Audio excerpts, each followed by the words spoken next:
నిర్గమాకాండం 30వ అధ్యాయం 7వ వచనంలోనికి వద్దాం. నిర్గమాకాండం 30వ అధ్యాయం 7వ వచనం. అహరోను ప్రతిదినము ప్రొద్దున దాని మీద పరిమళ ద్రవ్యములు ధూపము వేయవలెను. అతడు ప్రదీపములను చక్కపరచినప్పుడు దాని మీద ఆ ధూపము వేయవలెను. మరియు సాయంకాలమందు అహరోను ప్రదీపములను వెలిగించినప్పుడు దాని మీద ధూపము వేయవలెను.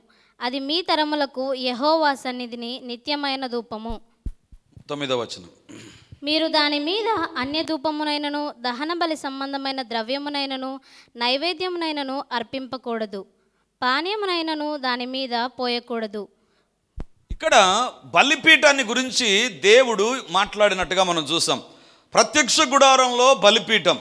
ఈ బలిపీఠం ఏ రకంగా ఉండాలంట? 7వ వచనం. అంటే ప్రార్థన జీవితం ఏ రకంగా ఉండాలని ఇక్కడ చెప్తున్నాడు. అహరోను ప్రతిదినము ప్రొద్దున దాని మీద పరిమళ ద్రవ్యముల ధూపము వేయబలను. బలిపీఠములో ఉదయాన్నే ఏం జరగాలంట? ధూపం వేయబడాలి.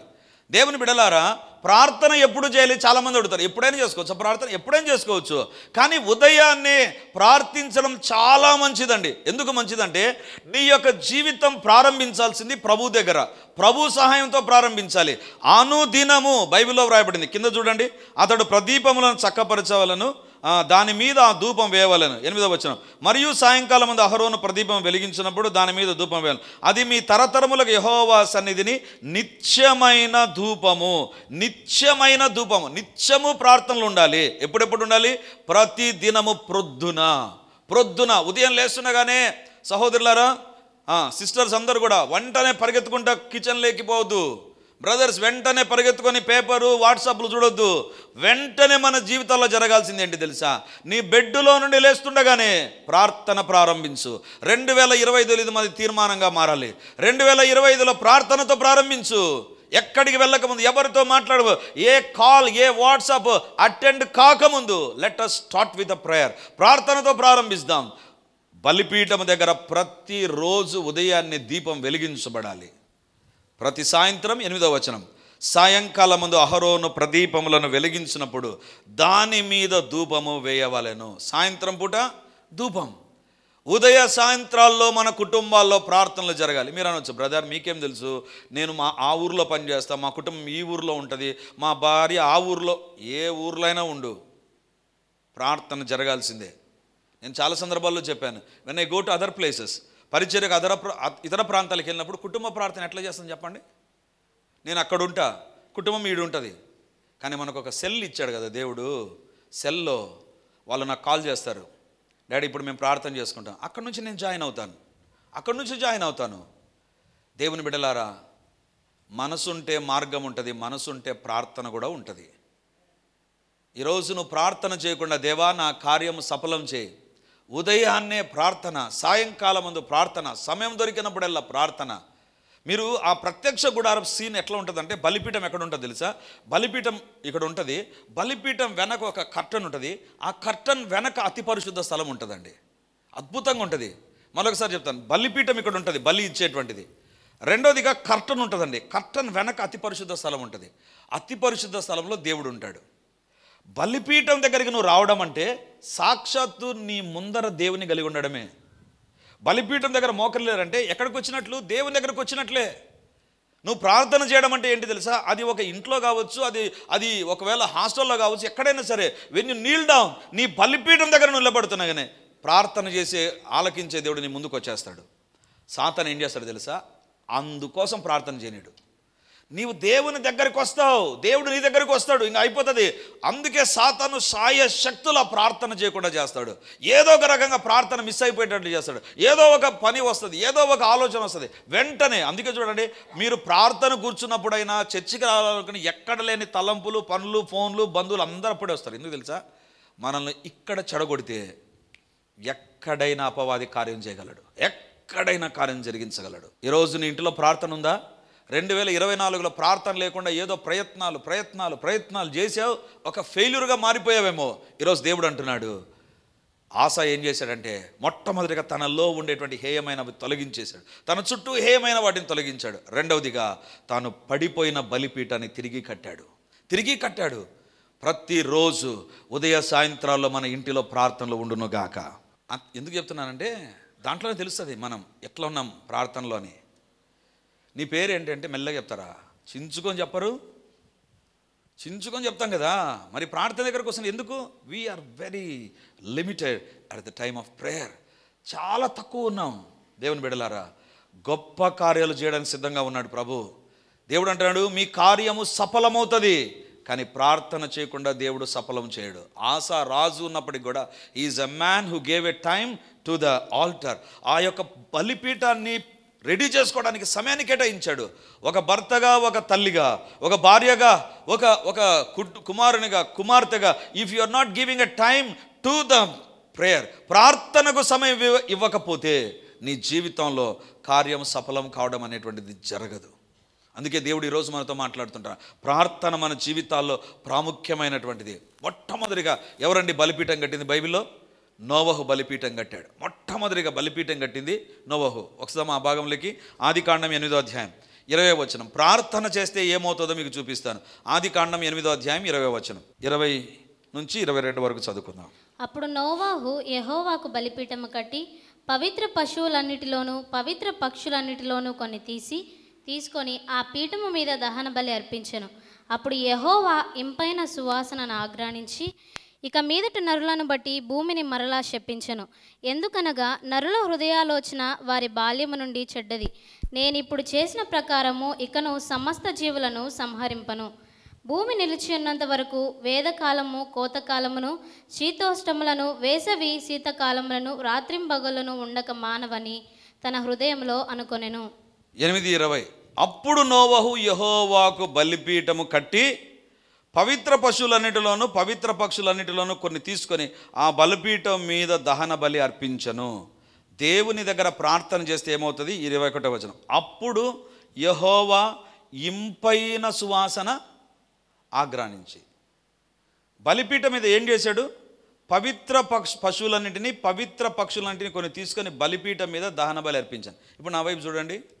ఇదే బలిపీఠం అనుకుందాం. బలిపీఠం రాళ్లతో కడతారు, ఇది చెక్కతో అనుకుందాం. బలిపీఠం అనుకుందాం.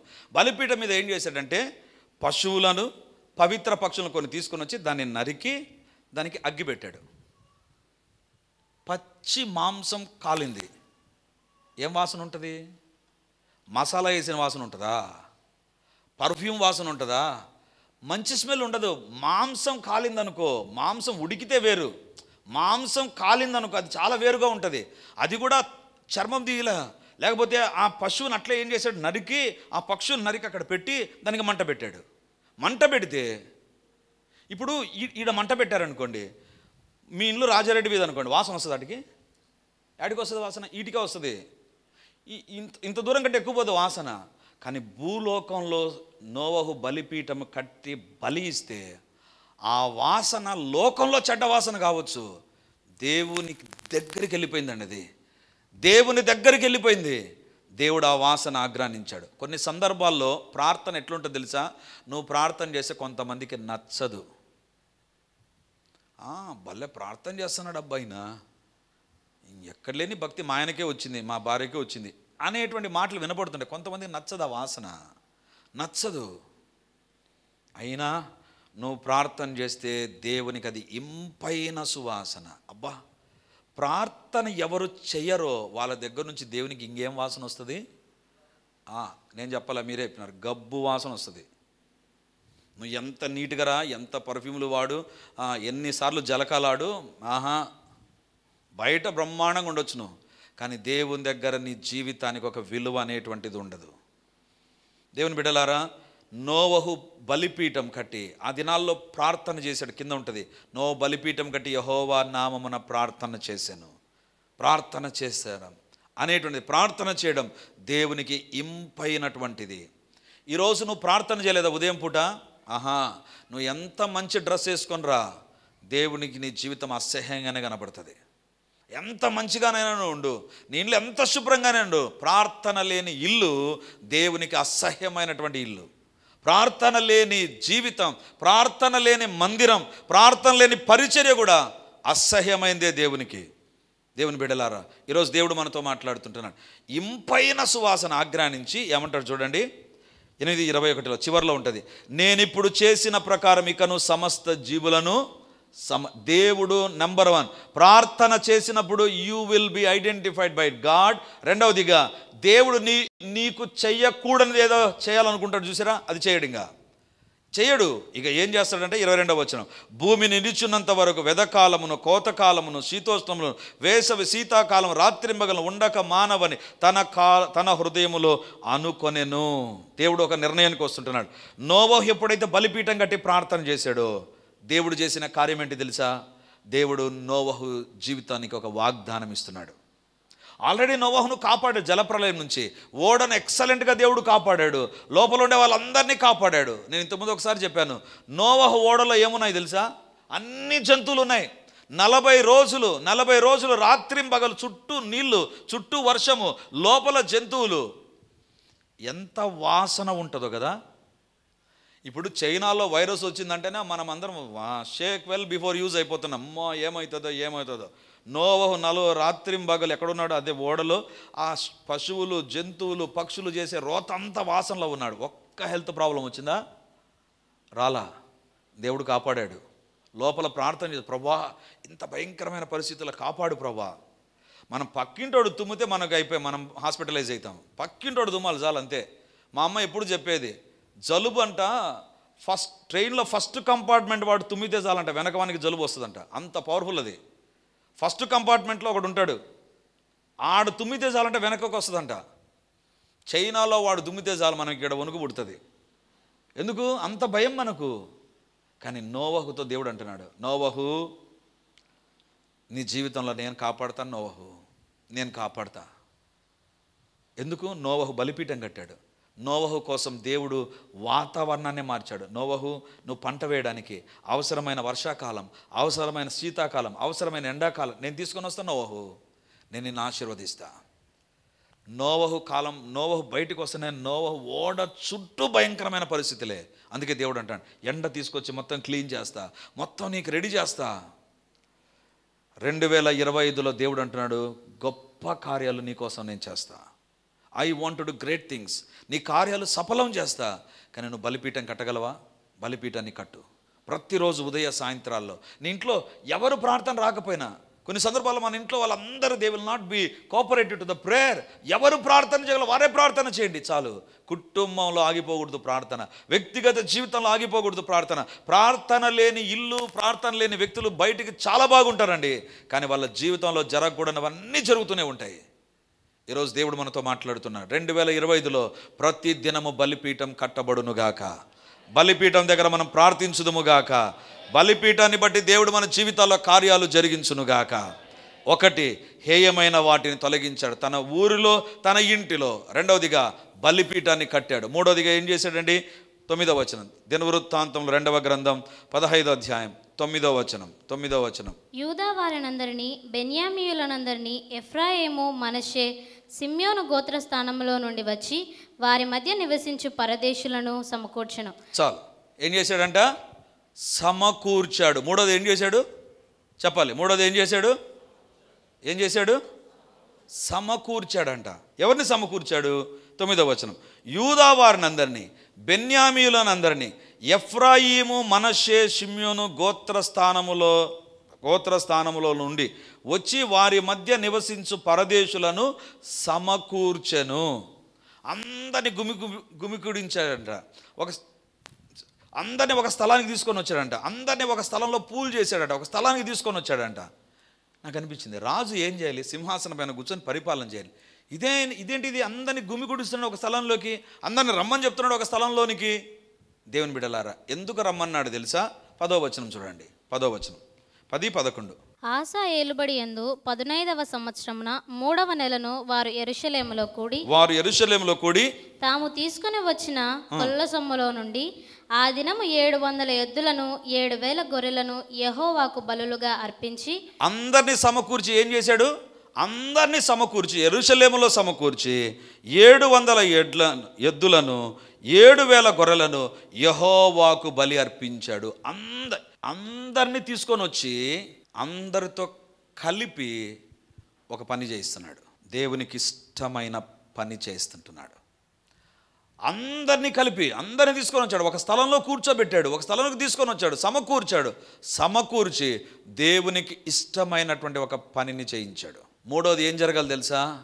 నీ ద్వారా నా ద్వారా దేవునికి ఇష్టమైన పనులు జరగాలి. దేవుని బిడ్డలారా, డిసెంబర్ 31 రాత్రి అందరికీ 22 పాయింట్లు ఉండేటువంటి ఒక పేపర్ ఇచ్చాను. ఎందుకు ఇచ్చాను తెలుసా? ఆ 22లో ఏదో ఒక పని దేవుని కోసం నువ్వు చేయగలవు, ఏదో ఒక పని దేవుని కొరకు నీ కుటుంబం చేయగలదు, నీ పిల్లలు చేయగలరు, నీవు చేయగలరు, నీ ఉద్యోగంలో నీ బాధ్యతలో దేవుని కొరకు ఏదో ఒక పని చేయగలవు. ఆ పని చేయకుండా దేవుడు నీ పని చేయాలనుకోవడం ఫూలిష్నెస్, అది మన మూర్ఖత్వమే. నేనేం పని చేయను, నాకు నువ్వు పని చేయాలంటే ఎవడన్నా చేస్తాడండి? నువ్వు నాకు ఏం పని చేయకు, నేను నీకు ఏ పని చేయను సరిపోతుంది. అది నువ్వు నాకు అన్ని పనులు చేయి, నేను మాత్రం నీకు పని చేయనంటే ఒప్పుకుంటారా? దేవుడు కూడా ఇప్పుడు అంటున్నాడు, ఆశా నీ కార్యాన్ని నేను సఫలం చేస్తా, but if you work for me, నువ్వు నా కొరకు పని చేస్తే, ఈ ప్రజలందరూ నా దగ్గరకు వచ్చి బలిపీఠం మీద ఆ వేల కొలది పశువులను బలి ఇస్తే నీ కార్యాన్ని నేను సఫలం చేస్తా. దేవుని బిడ్డలారా, ఈ సంవత్సరంలో మనం చేయవలసినటువంటి తీర్మానం ఏంటి తెలుసా?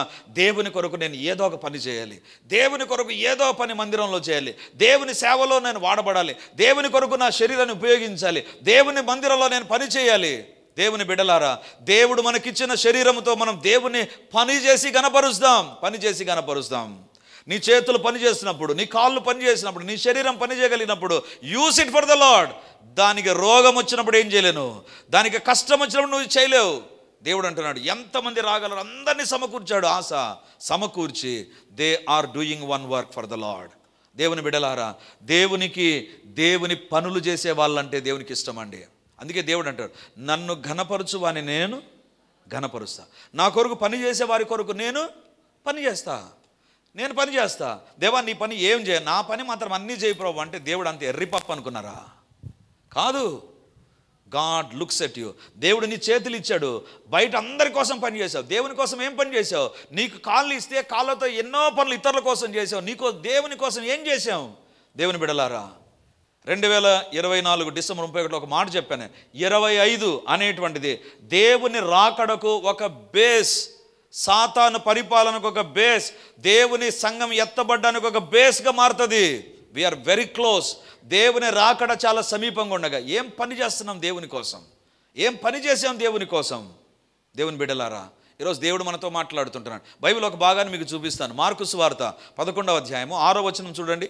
మార్కు సువార్త 11వ అధ్యాయం 6వ వచనం. అందుకు శిష్యులు యేసు ఆజ్ఞాపించినట్టు వారితో చెప్పగా వారు పోనిచ్చిరి. మొదటి వచనం చదవమ్మా. వారు యెరూషలేమునకు సమీపించి ఒలీవల కొండ దగ్గరనున్న బెత్సైదా బేతనియ అను గ్రామములకు వచ్చినప్పుడు ఆయన తన శిష్యులలో 2 చూచి, మీ ఎదుటనున్న గ్రామమునకు వెళ్ళుడి. చాలు. ఎవరితో మాట్లాడుతున్నాడు అక్కడ? శిష్యులతో మాట్లాడుతున్నాడు. శిష్యులతో మాట్లాడి ఏమని చెప్తున్నాడు అంటే, ఎదుట ఉన్న గ్రామానికి వెళ్ళి అక్కడ గాడిద పిల్ల ఉంటే దాన్ని తీసుకురండి అని చెప్పాడు. శిష్యులకు చెప్పాడు, అంతేనా? రైట్. ఇప్పుడు 7వ వచనం చూడండి. వారు ఆ గాడిద పిల్లను యేసునొద్దకు తోలుకొని వచ్చి తమ బట్టలు దానిపై వేయగా ఆయన దాని మీద కూర్చుండెను. అనేకులు తమ బట్టలను దారి పొడుగున పరిచిరి. కొందరు తాము పొలములలో నరికిన కొమ్మలను పరిచిరి. మరియు ముందు వెళ్ళుచుండిన వారు వెనుక వచ్చుచుండిన వారును, జయము ప్రభు పేరిట వచ్చువాడు స్తుతింపబడును గాక. అందరూ కలిసి ఒక ఉత్సవం అక్కడ జరుగుతుంది, ఊరేగింపు జరుగుతుంది. ఎందుకు జరిగింది అంటే, దేవుని బిడ్డలారా, 2 పిలిచాడు, వాళ్ళకే చెప్పాడు గాడిద పిల్లని తీసుకురండి అని. గాడిద పిల్ల వస్తేనే శిష్యులు ఏం చేశారంటే తమ బట్టలు గాడిద పైన వేశారు. ఎప్పుడైతే శిష్యులు గాడిదను తీసుకొచ్చి గాడిద పిల్ల మీద బట్టలు వేయడం చూశారో, మిగిలిన వాళ్ళందరూ ఏం చేశారు? చప్పట్లు కొట్టి వెరీ గుడ్ సూపర్గా పని చేశారు, మీరు బెస్ట్ డిసైబుల్స్ అని వాళ్ళకు సర్టిఫికెట్ ఇలా. వాళ్ళు పని చేసిన వెంటనే మిగిలిన జనం ఉన్నారు చూసారా, వాళ్ళు ఏం చేశారు తెలుసా? వాళ్ళ వస్తువులు దారి పొడుగున పరిచారంట. శిష్యులు ఆ యొక్క గాడిద పైన వేస్తే ప్రజలు ఏం చేశారో తెలుసా? యేసు ప్రభు వెళ్ళే మార్గమంతా దారి పొడుగున గుడ్డలు పరిచారంట. కొంతమంది దగ్గర గుడ్డలు లేవు, వాళ్ళు ఏం చేశారు తెలుసా? చెట్లపైకి ఎక్కి చెట్ల కొమ్మలు నరికి ఆ దారి పొడుగున వేసారంట. అంటే శిష్యులు పని చేశారు, 2 పని చేశారు గాడిద తీసుకొచ్చడానికి, మిగిలిన శిష్యులు వస్త్రాలు వేశారు, ప్రజలు వస్త్రాలు వేశారు, ప్రజలు కొమ్మలు వేశారు. అందుకే ఒక గొప్ప ఉత్సవం జరిగింది. అది పరిశుద్ధ గ్రంథంలో లిఖించబడింది. దాన్ని మనం ఏమంటాం? ఇది నాన్న మట్టల ఆదివారం అంటాం. అంటే అందరూ కలిసి పని చేసినారు కాబట్టి మట్టలాదివారం అనేటువంటిది చరిత్రలోనికి వచ్చింది. దేవుని బిడ్డలారా, నీవు నేను దేవుని కోసం ఎంతగా పని చేస్తామో కలిసి. చప్పట్లు కొట్టే వాళ్ళు ఉంటారు కొంతమంది, పని చూస్తుంటారు కొంతమంది, చెయ్యరు వాళ్ళు. ఈరోజు పని ఉందని తెలిసినా రారు వాళ్ళు. అలాంటి వారి ద్వారా దేవుడు మహింపరచబడాడు. దేవుని బిడ్డలారా, యేసు ప్రభు ఒక పని చెప్తే మిగిలిన వాళ్ళందరూ పూసుకొని పని చేశారండి, పూసుకొని పని చేశారు. యేసు ప్రభు వాళ్ళిద్దరికే చెప్పాడు, మాకు చెప్పాలా, మేము ఎందుకు చేయాలా, మాకు అంత అవసరమా, యేసు ప్రభు వాళ్ళిద్దరినే కద్దామనేది, యేసు ప్రభు శిష్యులు కాబట్టి చేశారు మేము అని వేయలేదు. దేవుని పని దగ్గర చెప్పినా చెప్పకపోయినా ఎవరైతే ఇన్వాల్వ్ అవుతారో వాళ్ళ జీవితాల ద్వారా దేవుడు మహింపరచబడతాడు. హల్లెలూయా, హల్లెలూయా. అందుకే బైబిల్లో వ్రాయబడింది, యేసు ముందు వెళ్ళుచుండినవారు, ముందు ఎవరు వెళ్ళినారు, ఆ మట్టలు పరిచేవారు, లేకపోతే ఆ యొక్క చెట్టు కొమ్మలు పరిచేవారు, వస్త్రాలు పరిచేవారు. ముందు వెళ్ళుచుండిన వారి ద్వారా, వెనుక వచ్చుచుండిన వారి ద్వారా జయము జయమనే కేకలు వినబడుతున్నాయి. నీ ద్వారా దేవునికి మహిమ ఎప్పుడు వస్తుందో తెలుసా? నీ శరీరముతో దేవుని కొరకు పని చేయి.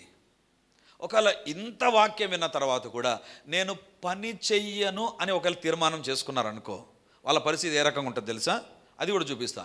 లూకా సువార్త 10వ అధ్యాయం 40వ వచనం. మార్త విస్తారమైన పని పెట్టుకొనుట చేత తొందరపడి ఆయన యొద్దకు వచ్చి, ప్రభువా, నేను ఒంటరిగా పనిచేయుటకు నా సహోదరి నన్ను విడిచిపెట్టినందున నీకు చింత లేదా?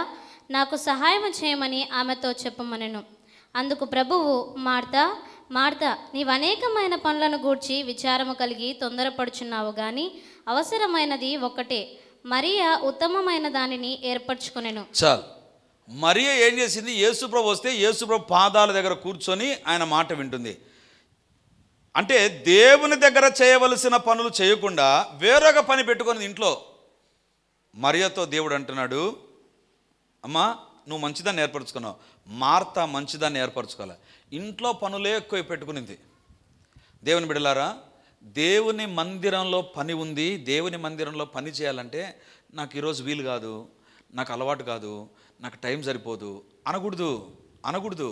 దేవుడు కూడా నువ్వు ప్రార్థన చేసినప్పుడు ఇప్పుడు నాకు టైం లేదు నీ ప్రార్థన వినడానికి అన్నాడు అనుకో, ఏమవుతుంది మన పరిస్థితి? దేవుని బిడ్డలముగా మనం ఏ రకంగా ఉండాలి తెలుసా? సైనికులకు ఉండేటువంటి లక్షణం ఏంటి తెలుసా?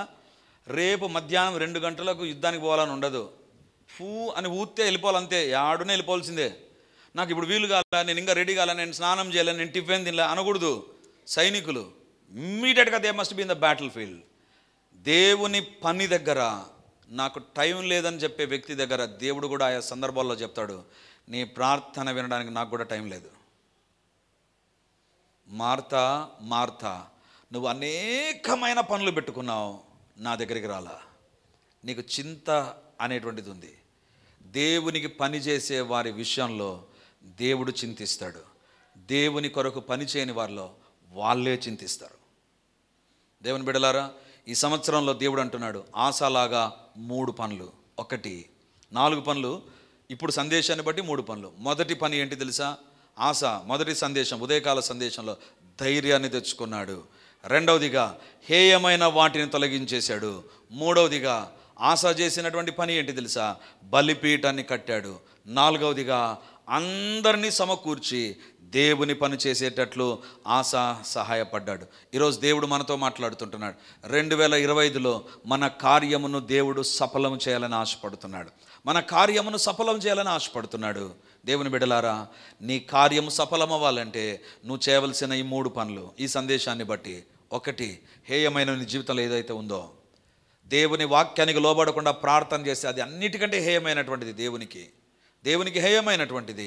దేవునికి సంబంధించినటువంటి విగ్రహాలు ఏది మన జీవితాల్లో ఉన్నా అది తొలగిస్తాం. దేవునికి సంతోషకరమైన వ్యక్తులుగా మనం జీవిస్తాం. నోవహు బలిపీఠం కట్టాడు, ఆశా బలిపీఠం కట్టాడు. దేవుడు వారిని ఆశీర్వదించాడు. మన ఇంటిలో కూడా ఉదయ సాయంత్రాల్లో ప్రార్థన, మన ఇంటిలో కూడా ప్రార్థనకు విలువ, ప్రార్థనకు రావడం మర్చిపోవద్దు, ఆగిపోవద్దు, నిలబడిపోవద్దు, సాకులు చెప్పవద్దు. 3వదిగా సమకూర్చి పని చేశాడు. సమకూర్చి దేవుని మందిరంలో దేవుని కొరకు పనిచేసే వ్యక్తులుగా మనం ఉందాం. దేవుడు మన కార్యమును సఫలం చేయనుగాక. దేవుని ఎదుట తీర్మానం చేసుకుందాం. ఎక్కడ ఏ విషయంలో దేవుడు మనతో మాట్లాడినా ఆ విషయంలో సరి చేసుకుందాం, ప్రార్థన చేద్దాం. హల్లెలూయా, హల్లెలూయా, హల్లెలూయా. గొప్ప దేవానికి వందనాలు, మహిమ కలిగినటువంటి దేవానికి స్తోత్రాలు, సైన్యములకు అధిపతివైన దేవానికి వందనాలు, సర్వోన్నతుడా మీకు స్తోత్రాలు, సర్వశక్తిమంతుడా నీకు వందనాలు చెల్లిస్తుంటున్నాం ప్రభా. ఈరోజు మా కార్యము సఫలము కావాలి అంటే మేమేం చేయాలో ఈరోజు స్పష్టంగా మాతో మాట్లాడారు ప్రభా. మొదటి సందేశంలో ధైర్యం తెచ్చుకోవాలని దేవా మాతో మీరు మాట్లాడిన మీ మాటను బట్టి మీకు వందనాలు చెల్లిస్తుంటున్నారు. ఈ రెండవ సందేశం ద్వారా మీరు మాతో మాట్లాడుతూ వచ్చారు ప్రభా. దేవా నీకు తండ్రి అంగీకారమైన వ్యక్తులుగా మా జీవితాలు ఉండాలి, హేయమైనటువంటిది మా జీవితంలో ఉండకూడదని మీరు సెలవించారు ప్రభా. ఏది నీకు హేయమైనదిగా ఉందో అది మాకు కూడా హేయమైనదిగా మార్చబడును గాక. దేవా పాపాన్ని మేము పాపముగానే చూచుదుము గాక. అది స్నేహంగానో అలవాటుగానో సాంప్రదాయంగానో పద్ధతిగానో యేసు నామమున మేము చూడకుండా హేయమైనదిగా తొలగించి వేయుదుముగాక, తొలగించుదుముగాక, తొలగించుకొందుముగాక, తొలగించుకొందుముగాక, విడిచిపెట్టుదుముగాక, దూరమవుదుముగాక, పాపము నిమిత్తమై చనిపోయి యేసయ్య పరిశుద్ధత నిమిత్తమై జీవించుదుముగాక. దేవా మీ కార్యాలు మీరు జరిగించండి, అంధకార శక్తులను బంధించండి ప్రభా. అలవాట్లకు లేకపోతే హేయమైన వాటి కొరకు ప్రేరేపించే ప్రతి దురాత్మ శక్తిని నజరేయుడైన యేసు నామమందు బంధిస్తూ ఉంటున్నాను. అపవాది క్రియలు లయమైపోవునుగాక. ఎవరిలో అలవాట్లు, ఎవరిలో సాతాను సంబంధమైన ప్రేరేపణ కలిగి ఉన్నారు, ఇప్పుడే నీ అగ్ని దిగివచ్చునుగాక. ఆ పాప బంధకాలు కాలిపోవునుగాక, యేసు నామమందు కాలిపోవునుగాక, విడుదల కలుగునుగాక. అలవాట్ల నుంచి సాతాను సంబంధమైనటువంటి సంబంధాలు యేసు నామమందు తెగిపోవునుగాక, విడుదల కలుగునుగాక, విడుదల కలుగునుగాక. నాయనా మీకే వందనాలు, స్తుతులు, స్తోత్రాలు. దేవా మా కుటుంబాల్లో మాలో ప్రార్థన పెరగాలి అనేటువంటి మీ కోరిక తండ్రి మేము గౌరవించుదుముగాక, ప్రార్థించుదుముగాక, పట్టుదలతో ప్రార్థించుదుగాక, ఎవరు ఏమన్నా ప్రార్థించుదుముగాక. తండ్రి నీకు ఇంపైన ధూపముగా సువాసనాగ్రానించే ధూపం అనే ప్రార్థన మేము వేయుదుముగాక. దేవా సహాయము చేయండి నాయన. అంధకార శక్తులను అపవిత్రాత్మ క్రియలను యేసు నామమందు లయము చేస్తుంటున్నాను. ప్రార్థన పట్ల ఇంట్రెస్ట్ లేకుండా, ప్రార్థనకు రాకుండా, ప్రార్థనకు చేసుకోనకుండా అడ్డుపడే దురాత్మ శక్తులకు ప్రభావము యేసు నామమున ఒక్కొక్కరి మీద నుండి తొలగిపోవునుగాక, తొలగిపోవునుగాక, తొలగిపోవునుగాక. ప్రార్థనలో గడుపుదుముగాక. దేవా నీ కొరకు పని చేయుదుముగాక, నీ కొరకు పని చేయుదుముగాక. సమయం ఉండగానే నీ కొరకు పని చేయుదుముగాక. దేవా 3.5 సంవత్సరాలు రాత్రి మగలు తిరిగి తిరిగి దేవుని పరిచర్య చేశారు ప్రభా. మీరు మా జీవితాల్లో మాకు అప్పగించబడిన చిన్న చిన్న పనుల్లో కూడా నమ్మకంగా లేకుండా పోతున్నాం ప్రభా. నీ శిలువ రక్తం మమ్మల్ని కడుగునుగాక. దేవా మీరే మీ పనులు చేయడానికి మా శరీరాన్ని లోబరుచుదుముగాక, మా శరీరం పని చేయునుగాక. దేవుని మందిర పనులు, దేవుని కొరకు పనిచేసే ఆ గొప్ప భాగ్యం మా ఒక్కొక్కరికి అనుగ్రహిస్తుండగా సద్వినియోగం చేసుకొని మా కార్యములో సఫలమగునుగాక. మీకే వందనాలు చెల్లిస్తూ ఈ వాక్యం ప్రతి ఒక్కరిలో పనిచేయనట్లుగా సహాయం చేయమని యేసయ్య నామమున అడుగుచుంటున్నాను తండ్రి. Amen, amen, amen. Praise the lord. Yesu Kristu పరిశుద్ధ నామమందు మీ ఒక్కొక్కరికి మా వందనాలు తెలియజేస్తుంటున్నాను. రిడీమర్ చర్చిలో ఇంతవరకు 2 ఆరాధనలు ప్రభు తన నామహిమార్థమై జరిగిస్తూ వచ్చారు. డిసెంబర్ 1 నుంచి 3వ ఆరాధన ప్రారంభించబోతున్నాం. అది ఉదయకాలం 8 నుంచి 9:30 వరకు ఉండబోతుంది. మొదటి ఆరాధన 8 గంటలకు ప్రారంభమవుతుంది. రెండవ ఆరాధన 10 గంటలకు ప్రారంభమవుతుంది. మూడవ ఆరాధన సాయంత్రం 7 గంటలకు ఉంటుంది.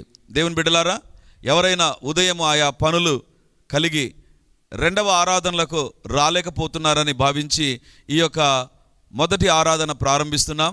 సో ఈ యొక్క అవకాశాన్ని సద్వినియోగం చేసుకొని దేవుని యొక్క సన్నిధికి వచ్చి దైవ దీవెనలు మీరు పొందాలని కోరుతున్నాం. మొదటి 2 ఆరాధనలు మాత్రమే ప్రభు బల్ల ఉంటుంది కాబట్టి సిద్ధపడి దేవుని సన్నిధికి రమ్మని మిమ్మల్ని కోరుతూ ఉన్నాను.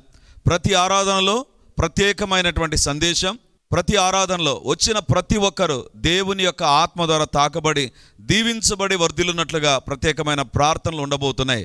కాబట్టి రండి. మీరు ఏ ప్రాంతానికి సంబంధించిన వారైనా ఈ యొక్క పరిచర్యకు మిమ్మల్ని ప్రేమతో ఆహ్వానిస్తుంటున్నాం. మరి ముఖ్యంగా స్థానికంగా ఏ సంఘానికి వెళ్ళనటువంటి వారైతే తప్పకుండా రిడీమర్ చర్చ్కి వచ్చి దేవుని మీరు ఆరాధించాలని కోరుతున్నాం.